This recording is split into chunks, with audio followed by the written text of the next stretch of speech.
بسم اللہ الرحمن الرحیم۔ بڑا نور حاصل کرنے کا قرآنی وظیفہ۔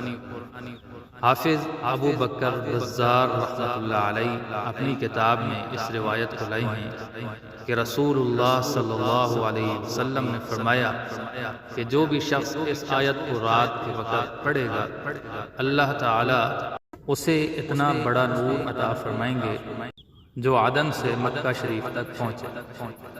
یہ سورہ کہف کی آخری آیت کا حصہ ہے۔ بسم اللہ الرحمن الرحیم۔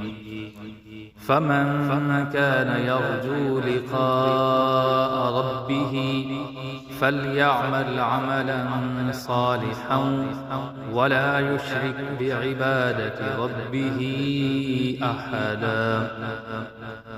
ترجمہ: شروع اللہ کے نام سے جو بڑا مہربان نہایت رحم کرنے والا ہے۔